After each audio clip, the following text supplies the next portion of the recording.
Hey everybody, it's Angel from Halo Inspirations. Whoop whoop! We give you inspirations to help you spread beauty and joy through your quilting journey. Happy hump day to you. Yes, it is hump day. Happy Wednesday to each and every one of you. I'm glad that you stopped by. Today is putting this double Irish chain together. Now, it doesn't have to be a double Irish chain. It can be any large quilt. Okay, but you know, once you get it all together, I don't know about y'all, but if you're anything like me, it's like, okay, now what do I do? And if you're anything like me, you cannot stand long seams, right? I don't like them. If you don't, looking at this can be intimidating, okay? But the bonus is we did do all the pressing so that things will match.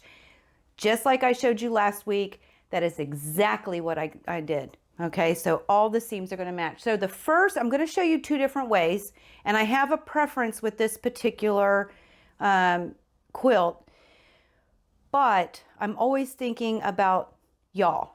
You know, what might benefit you. So half of the quilt I'm going to do one way, and the other half I'm going to do a different way, and we're going to talk about it. So let's go ahead and get this started. So the first way is, guess what? Just like I did the 25 patches, I'm going to web the first half of this quilt. Now, the bonus behind doing that, the good thing is, number one, if you have one design wall or you have it on the floor or on your bed, I would always encourage to take a picture just in case something happens. Like, I'm hoping these things don't fall as I'm talking.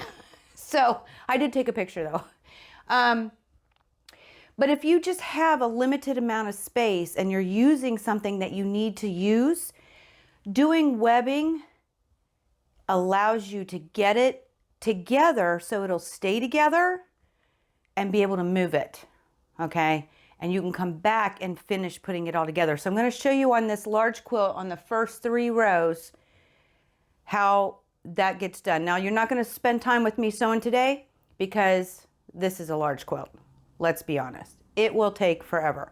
So the other half we'll talk about in a little while, and I'll talk about which one I like better. Okay, but when you do the webbing, there's a couple of things. You are only adding 1 block to the other. So that makes it nice. These are 10.5 unfinished, 10 finished in the quilt blocks. So I'm only going to be stitching 10.5 inches at a time. The bad thing is, if you did the whole quilt like that, you're going to have a long seam when you put your rows together. And this is 70.5 unfinished once it's all together. So it's, you know, longer than that right now. So you'd have 1 long seam every single row. Now, somebody says, okay, well, we can eliminate that, right? Just like I'm doing. I'm going to do the first 3 rows. So my stitches are only going to be 31 inches, right? 10.5 is 21. It's 31.5. 10, 20, 30. Yeah, 31.5 inch. That's still long to me, but it's doable. So you're just going to have to sew the rows together. But guess what, guys? This is 80 inches long with seams intact, so in the quilt. So when if I were to do 2 halves like that, I'm going to have 1 long seam. Now I'm still going to have it. Yay. And I'm going to just talk you through about how I'm actually going to tackle that long seam, but we'll get there. Right now, let's get this webbing started so you can understand exactly what I'm talking about. So when you do some webbing, and I'll show you the results as I go, but the first thing, I read left to right. Now, I'm not sure which way the camera is reading to you. I need to learn this. This is my right, well, if I'm facing the quilt, this is the left side and this is the right side, okay? And I read left to right. So it makes it easy for me to remember to do this. So what I'm going to do is the first thing I'm going to take, I hope nothing falls down. I'm going to take the second row and I'm going to put it on the first column, okay? 1 to 1, flipping it over right on top, okay? The next thing I'm going to do is I'm going to take the next column and flip it over. Oh, I hope nothing falls down. I'm just saying. Oh, it will be my luck. Okay, and I'm just going to put that right on top, okay? I'm going to keep on going all the way down the row, taking this column and flipping it right on top, taking the pile and adding it on top. What that is doing, making sure nothing fell. What that is doing is this is that top left corner, okay? And I'm just going to take those two and stitch them together. So just take them through. It'll be a nice pile. Every 2 blocks I'm going to stitch together. And the nice thing is, like I talked about, these seams nest because of the way that we did the pressing, putting these blocks together, okay? If you watch last week's video, it'll show you how I pressed and it works, okay? These don't have any seams to meet, but I am going to pin in between because these are long and I want them to be nice and pretty, okay? So I'm going to finish up taking the second column, flipping it over to the first column and putting it underneath, okay? Can you see this one? You can't. Okay, so I'm going to, one last time, I take the second column, flip it to the first column, and put the pile on top. Boom. And we're just going to stitch 2 blocks together straight. Do not cut threads. Just like last week's video, if you watch how I did the 25 patch, this is the exact same method. So I'm going to get these first 2 rows sewn together and I'll come back at you. Okay, I got them all sewn together. As you can see, they're all together here. Now, I will tell you, it took me about 10 minutes to sew all of the rows together, and I did not break threads. That's why they're all still connected like this. Now, they're only connected once because I've just sewn 2 blocks together. But I also want to tell you that I went ahead and pressed after I was done sewing, and I pressed going towards the 25 patch on all of them. That way, because they alternate, the seams will nest in the rows, okay? And don't do what I did. It's kind of embarrassing to admit. You know my pressing board that y'all see, the pink pressing board along with the black pack-a-mat? Yeah, I pressed all of these towards the 25 patch on that little tiny pressing board. I now have my iron board set up with my iron. It's ready to go. But first 2 rows are together. The first 2 columns of every row are together. So I'm going to just hang this up for a second. And I'm going to talk about, and it's heavy, guys. It is heavy. And I'm going to tell you, I'm so glad I'm using Orifil thread because this sucker is sticking together. It's hanging on. That Orifil thread is amazing. Whoa. Okay, let's pin this one too. I just need it for a second because I just need to talk to you.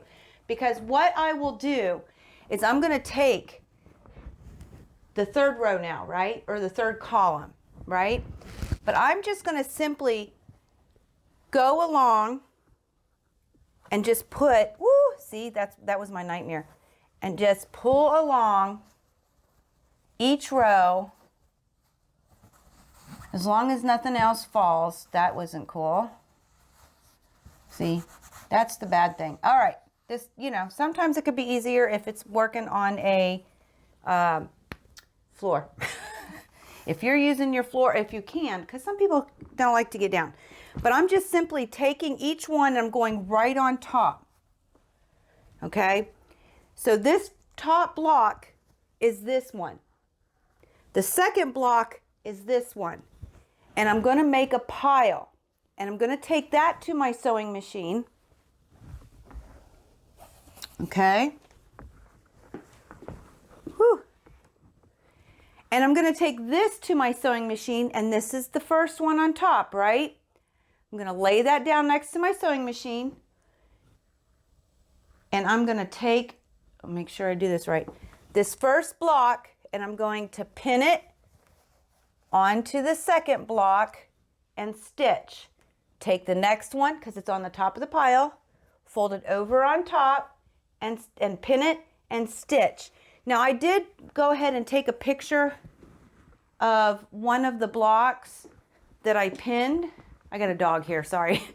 I pinned, and I'm going to put it here so you can see how I'm pinning. I am not a big pinner, but these blocks are not small, and they're seams, right? So I want everything to nest nicely. They're pressed, so they should, but I just wanted to show you an example of how I press that. So I'm going to take this to my sewing table. This is going to hit on my lap because it's going to be a little heavy. So I'm going to lay it on my lap. I'm going to have that on the table. I'm going to take that first block, put it on top, pin along this side, and stitch. When I get to the second, I'm not going to break threads. I'm going to go to the second one, take the second one that's on top, the one on top, flip it over, pin it, and stitch.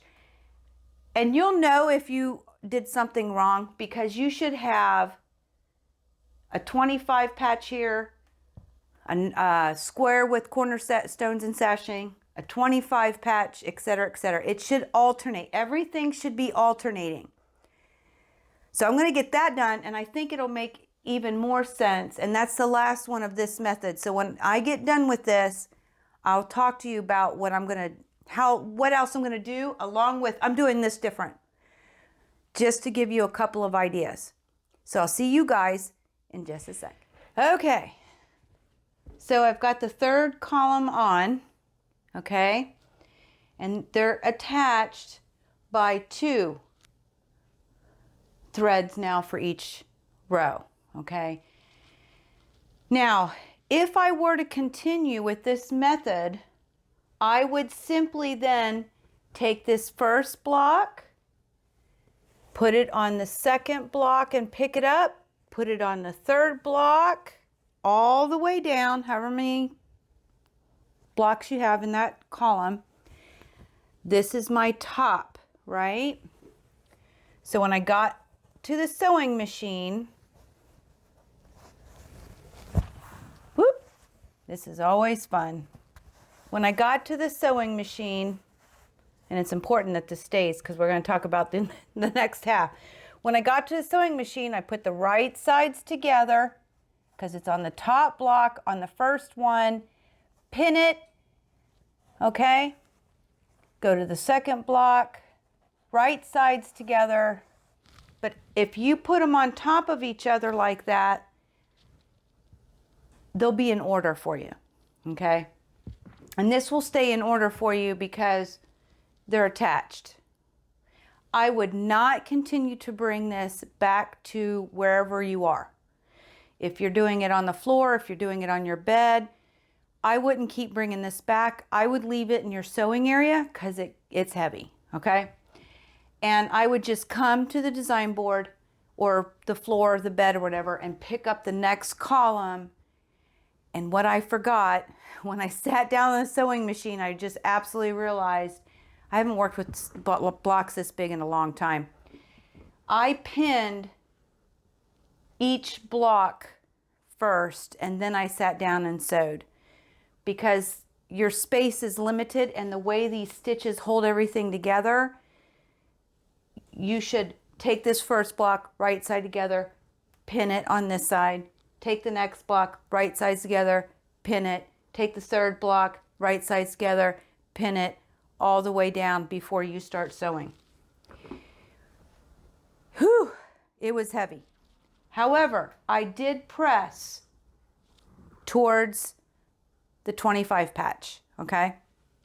So I went ahead and did that. You don't have to. You can do all your pressing later. I just find it, I guess, more efficient for myself. Some people don't like to do that. They like to leave all the seam pressing for later. I just like to get it out of the way. But they're all pressed to the 25 patch. Now, what I'm going to do when I do this next half, I'm going to go ahead and stitch these rows together because this is as far as I'm going. This is half the quilt. So I'm going to go ahead and stitch these together because it'll hang better and I won't worry so much about these threads in between popping. But man, you got to love some Orfil thread. If that doesn't tell you it's strong, I don't know what doesn't. Okay, so for the second half, what I'm actually going to do is I'm going to divide these into 4 patches. So I'm going to take 1, 2, 3, 4, okay? And I'm going to put them together like a 4 patch. So I'm going to take this block and sew it to that block and this block, and actually I'll flip this. I'll go like this. And I'll sew this one right sides together to this block. And guess what, guys? You know it. I'm going to press to the 25 patch. What I'm not going to do, here we go. I'm not going to press this seam. Well, I'm going to sew these 2 together first. Okay? So I'm going to sew this one to that one and this one to that one. So I'm going to have these 2 together and these 2 together. They're still not going to be sewn together. Okay? At that point, I'll flip it up because if I press to the 25 patch, they're going to nest. Okay? So then I'll go ahead and take the second row to the first row and go ahead and stitch it together. After that, I'm going to come back because I'm going to go ahead and do that with this one too, because then I'm going to be able to talk to you about getting these together and what it means to this one. And this one will be all together too. So I'm going to take this one, right sides together, this one, pin it and stitch, press to the 25, take this one on top of this one, right sides together, pin it, stitch, press to the 25 patch. I'm going to go ahead and put all these rows together so it hangs better. And then we're going to talk 2 more times. Okay. But I'll talk to you again real quick. So let me get that done off camera and I'll see you in just a second. Whew. Whoever says quilting has no exercise has never quilted. Just so you know. Okay. So what I have done here is I've got everything sewn the 2x2s right now, okay? From here down is all sewn 2x2. Up here, I went ahead and turned them into a 4 patch so I can talk about some things, all right? You don't have to press as you go when you put your rows together for your webbing. I have a habit of doing it. So I went ahead and pressed, okay?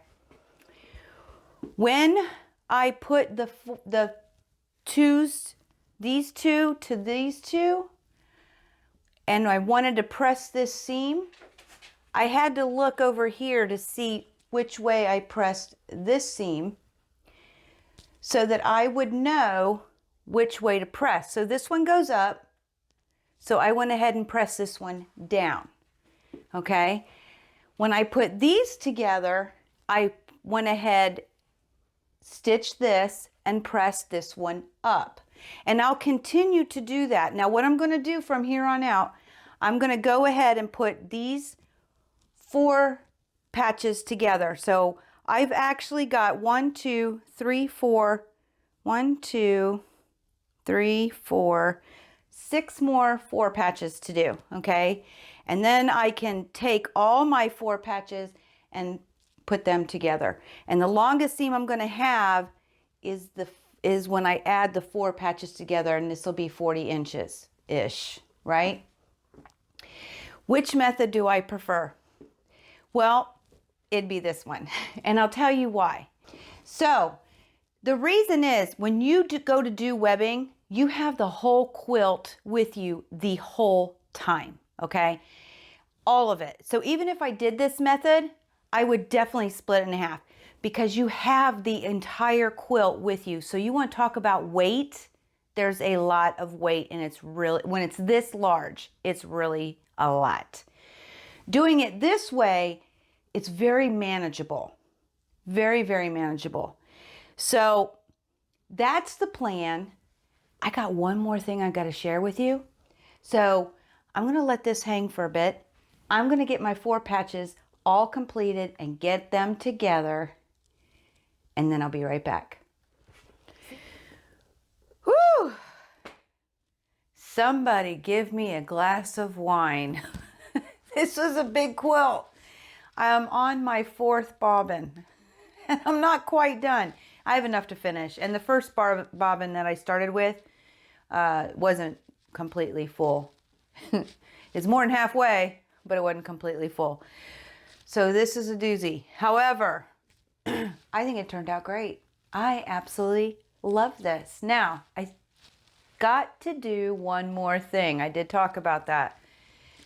I have to sew the 2 pieces together, and this is what I'm going to do. Typically, when I do a quilt, whether I'm putting on a border, if it's a quilt that I've attached by 2 different sides, I find the middle by folding it in half. Find the middle of the second one by folding it in half. Put pins in those places and line those up. We've all seen that. But this one has points. And so by lining this up, what I have noticed is that these are lining up really nicely. So I think I'm going to be fine. I'm going to start pinning about here. Okay. And I will pin center out, come back to the center, and go down through the rest. So I got that to do. Then I got to press it. Then I got to get rid of all the bling. You know the story, right? I mean, the threads are everywhere. And I got to get it pressed, and I got to get it out to a long armor.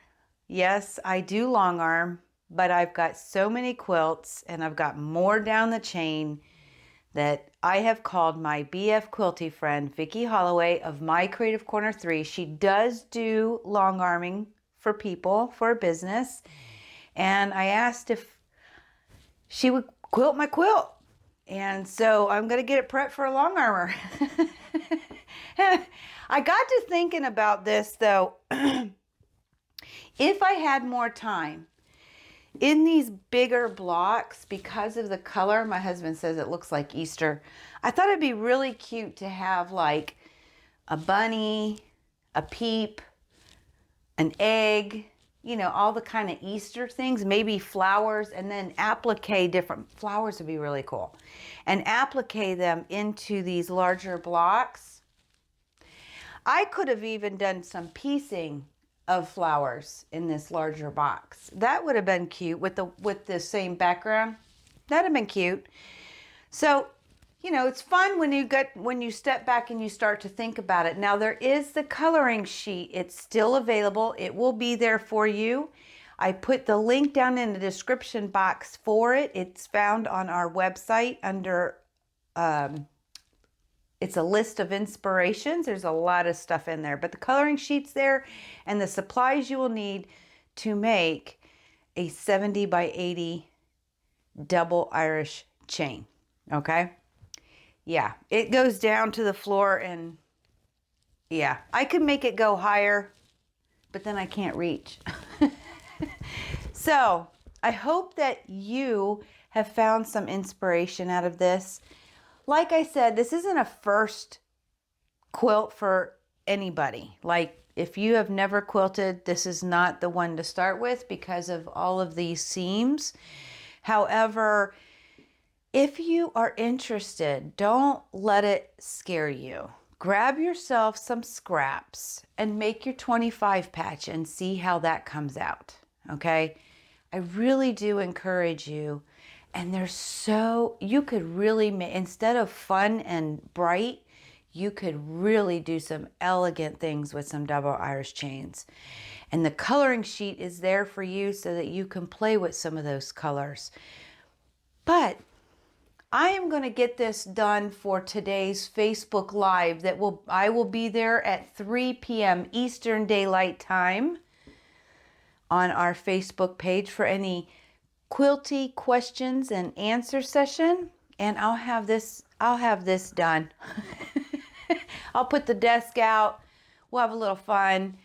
If you have any questions or comments or suggestions or anything at all, don't hesitate to drop them down below in the comments section or come on over to Facebook when I'm there today at 3 p.m.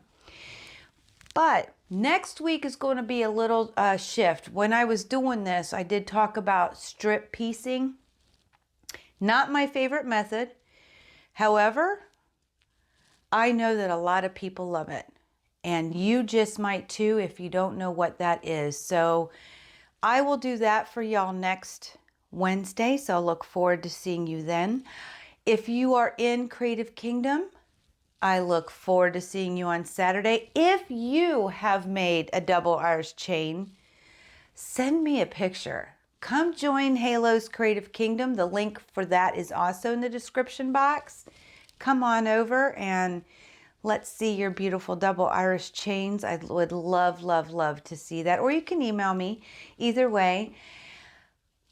And if any of this inspires you, these printed fabrics are Maywood Studios Kimber Bell Basics in spring colorway that you can find in our shop.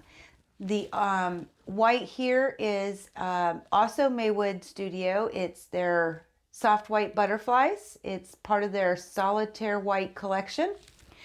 That is also in the shop. This is by yardage, and the printed fabric is in fat quarters. So if that intrigues you, check out that shop. We've got a lot of other stuff there. Love to have you come on that side of Halo. We'd appreciate your business. But until next time, guys, I wish you the most fantabulous rest of your Wednesday. I truly do. I wish you happy quilting. And may you continue to be inspired, productive, and ever so joyful. And we believe in you. You can do this. Until next time, happy quilting, and never stop making your dreams in quilting come true. I love y'all. Thanks for stopping by. See y'all next week.